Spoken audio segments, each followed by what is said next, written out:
Can be dismissed to go downstairs. While they're doing that, if you will, go ahead and turn your Bibles this morning to Luke chapter 15. Luke chapter 15. Last week we began to define what an aha moment was as we continue to kind of go with this series as it lines itself up with our small group study.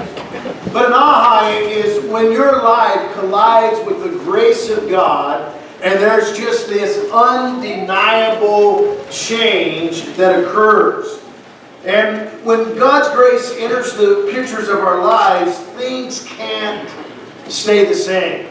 They can't remain the way they were. One of the things about aha stories is that most of them always start off pretty rough. I mean, in fact, when you think about it, it almost has to be that way in order for us to realize that there's something greater that needs to take place in our lives.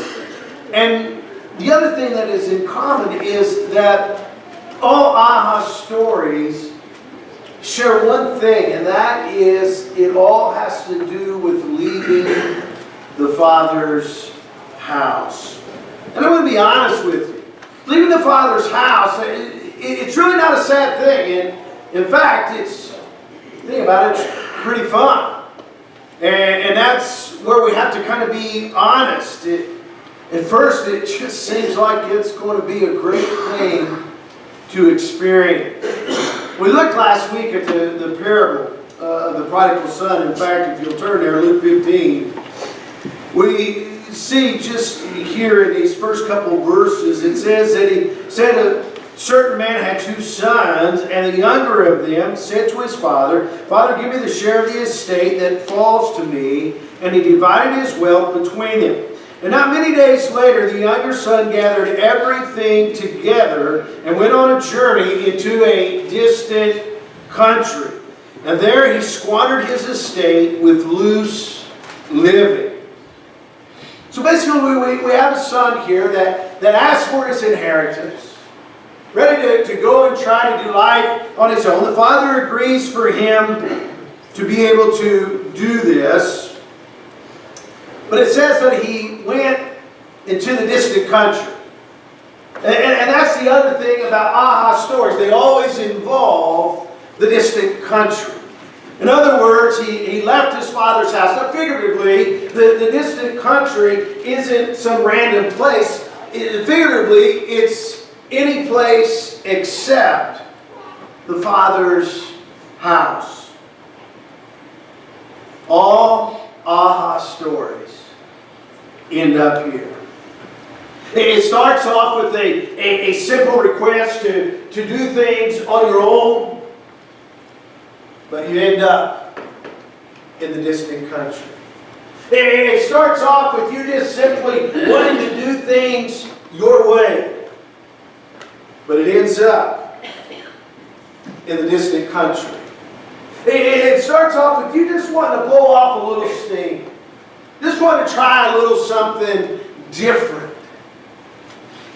But you end up in the distant country. The thing about the distant country, it seems like a whole lot of fun. Hey, you get to make your own decisions. You get to do what you want. You're in control. You're the one that sits on the throne. You're calling all the shots. And when you kind of look around, you kind of like it. You say, man, I kind of love this for a while. Now, Luke 15:13 says here, that the son squandered his wealth in wild living. Now, we don't get any details here, but I think we can fill in the missing pieces of the puzzle. Hey, think about it. Could you imagine an 18-year-old today inheriting a large sum of money? How long do you think it would take him to go through that inheritance? Not very long, would it? Even if he was a pretty good kid, he still would probably go through it at a rather fast pace. But this boy wasn't on the straight and narrow. In fact, it says he squandered his wealth in wild living, is the NIV Now, he defines while living a life in such a way that it destroys oneself. Or it's living a wild and loose, undisciplined life. But basically what it's trying to tell us is that this son, when it came to life, was out of control. And what started off is just wanting to do things on his own, just wanting to make his own decisions, just wanting to do it his way, ended up costing more than he could possibly ever imagine. The unfortunate truth here is this, that many of us have found ourselves in the distant country. If we're just to be honest, we may not have wanted to end up there, but that's where we ended up. We may not have wanted to stay there, but it's where we ended up staying. We may not have really planned on taking up permanent residence, but that's exactly what happened. And a fair description of most of us in that particular setting, some would say they squandered their wealth in wild living. Now, you may have not ended up losing your wealth, but it might have ended up costing you your reputation. You may not have lost your wealth, but it might have ended up costing your trust. You may not have ended up losing your wealth, but it may have cost you your family. You may not have ended up losing your wealth, but it may have ended up costing you your job. The distant country that seemed so fun and so exciting at first now is a desolate wasteland.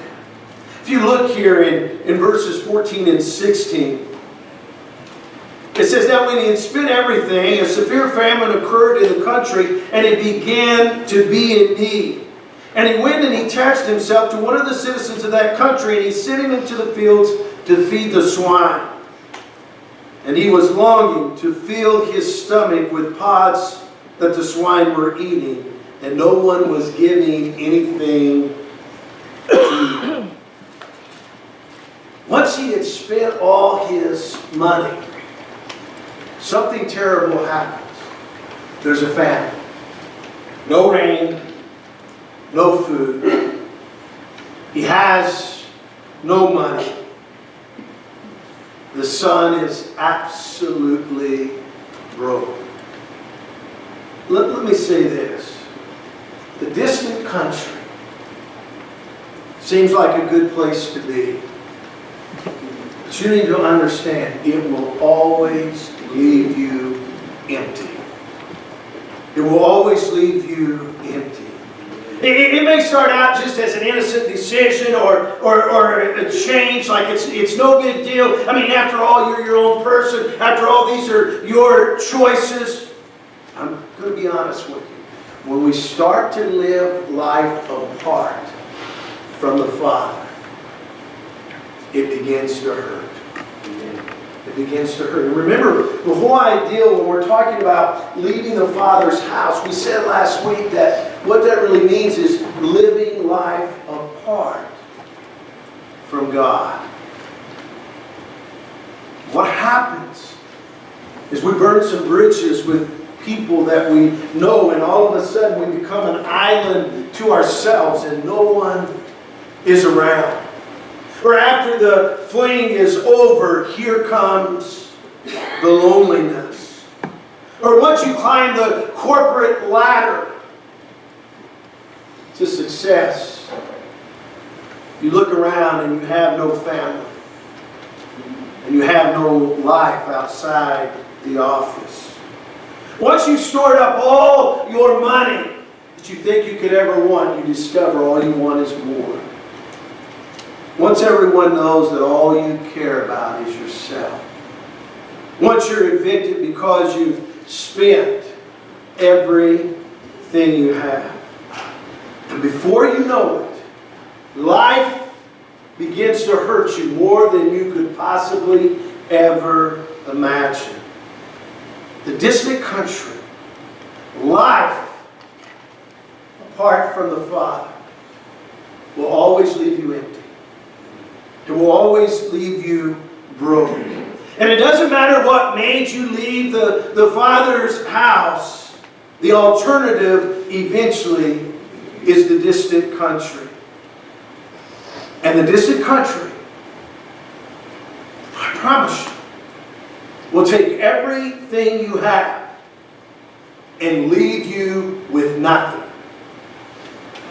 In fact, when this son decides to leave home, you have to understand, we looked last week, this wasn't an isolated decision. When he decided to leave home, it affected others in the house. It affected his relationship with his father, and it affected his relationship with his brother. And we're not told about the mother, but if she was there, I'm sure she was heartbroken by the son's decision. You have to understand, when we live apart from the Father, it doesn't just affect us. When a man is justifying having an affair because she's not being what he needs, or when a woman decides to have an affair because she decides he doesn't care anymore, or when you stay late at work because you want that raise, but your family goes to bed every night without seeing you. When you become selfish with your money, these all affect people in ways that you may or may not see. But over time, it starts to hurt. And before we know it, our life begins to hurt others more than we could ever imagine. Some of you sitting in here, you had children that have spent time in the distant country. And when they were in the distant country, you hurt. Amen? Amen. You tried to figure out, how is it that I get them to come back to the Father's house? And some of us are still praying for our children who are living in the distant country because the decisions that they made and the things that they have done not only hurt themselves, but have hurt those closest to them. There used to be a show called Intervention. I don't know if it's still on or not. But the intervention was basically someone who was struggling with some type of disorder in their life, whether it was alcohol or drugs, or whether it was hoarding. But whatever the disorder was, it had the same common denominator. It was hurting them and those around them. And so what they would do is they would culminate all those that were immediate family members and those that were outside of the family but were really close to them, and they would bring them in a room, and all these people would begin to tell them what, whether it was alcohol or drugs, how it was affecting them, even though they weren't the one taking the drugs. I remember one girl wrote or talked to her brother and said, you know, as I was a kid, I used to always enjoy being in your presence. I felt safe. Now when I'm in the room with you by myself, I'm fearful. One son said to his dad, my only wish is that you would get better for the sake of our family. One mother told her daughter, I hold on to the good memories that we had, those moments.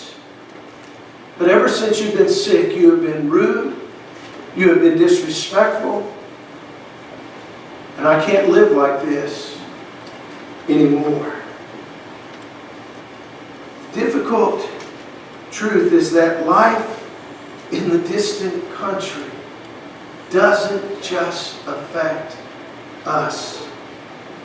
Life apart from the Father doesn't just affect you. It affects those who love you, who are around you. And choosing to live in the distant country very long will eventually end up us living by ourselves. Now here's the good news. Just when we feel like we're at the end of the road, God has something to say. Because here's the thing, God is really good at writing aha stories. When Saul was living in the distant country in Acts chapter 7 and 8, God met with him and told him to go home in Acts chapter 9. When the nation of Judah was living in the distant country in 2 Chronicles chapter 34, the book of the law was found, and God reminded them that He wanted them to come home. There was a great revival that broke out in the nation.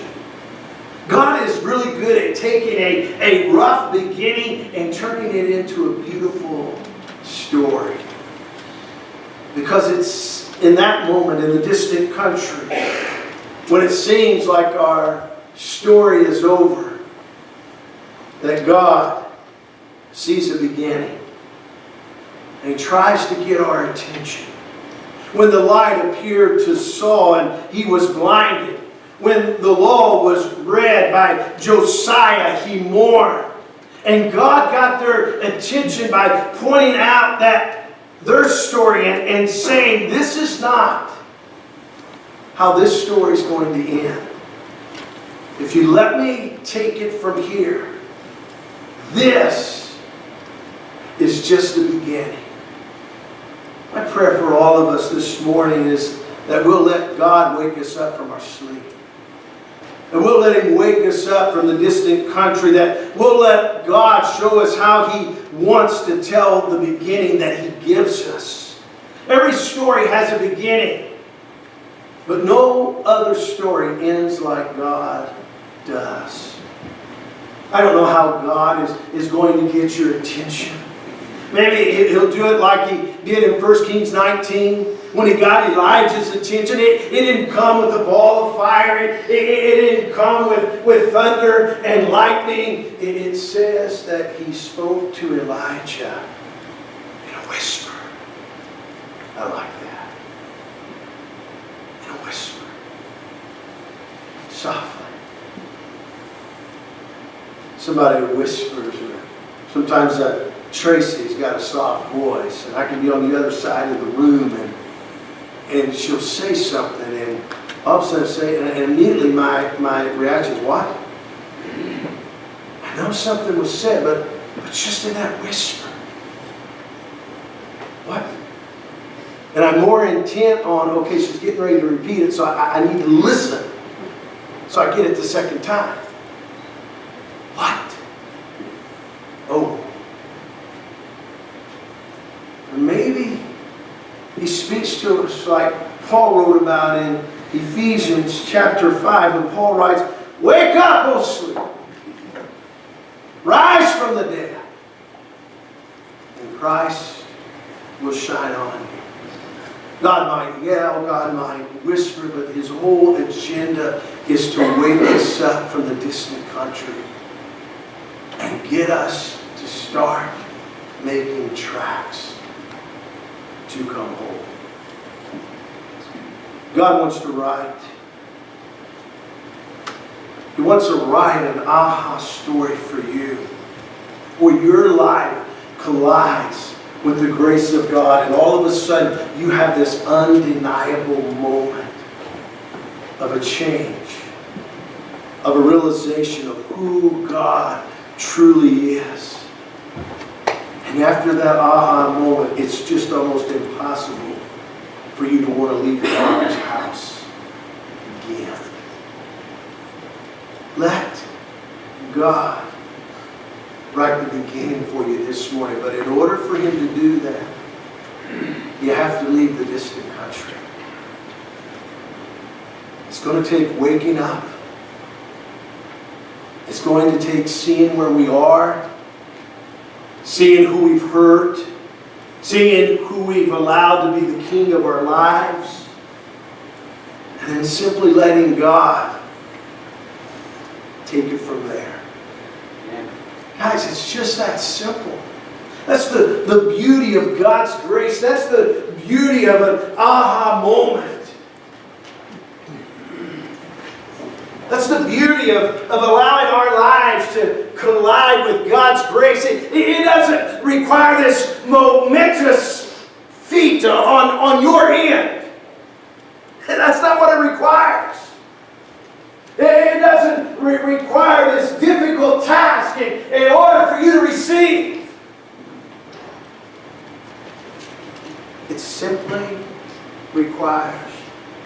you leave in the distant country. When you come home, God begins to write. And what He writes has more to do with His grace than it does with you. But it's in that grace, His grace, that we really begin to see, once again, who we are and what it is that God wants us to be. And when you understand who you are and what it is that God wants you to be, all that self-worth, all that self-esteem that you were hoping and wanting to fulfill in the distant country, you finally have. You finally have. And it's in that aha moment that you finally realize just how much God truly loves you and cares about you. I don't know where you're at on this journey of life. I have no idea. Believe it or not, we can be here this morning in this church service and yet still be living in a distant country. We can come in this church service and worship together, but we can still be doing life our way, our agenda, and yet we're here, but we're living somewhere else. This morning I want you to have an opportunity to be able to start leaving the distant country. What you're going to discover is in order to do that, there's one big hang-up that you're going to have to get past. And that's your pride and what other people think. It doesn't matter what other people think, but you're going to find out next week. Other people aren't as concerned about you as you think. Let me tell you something. No one cares about you more than your Heavenly Father. No one. No one. Even when you don't feel like you're worthy of that love, you'll discover just how much He loves you. Remember, Christ came when we had it all together, or when we were sinful and we didn't have it together. He came when we were sinful and didn't have it together. That's how He first got us into His house. Why we ever decided to leave, I don't know. Except we thought we could do things better. We got a little bit of cabin fever. We wanted to try life on our own. What you found out, everything you tried really hasn't left you as fulfilled as you were when you were in His house. So this morning as we stand and sing our hymn of invitation, I want you to think about that road that leads to home. I really want you to think about where you're at. We said last week at the end of the service, are you on the curb looking in the Father's house, or are you in the Father's house? Or are you in the distant country? And the whole ideal is it doesn't matter where you're at as long as you begin to walk towards. Because if we begin to move towards the Father's house, then we begin to move with an inner purpose that will eventually allow us to walk through that door. And remember, we talked about that door. You ain't got to knock, because it's already open. And it's waiting. A welcome for you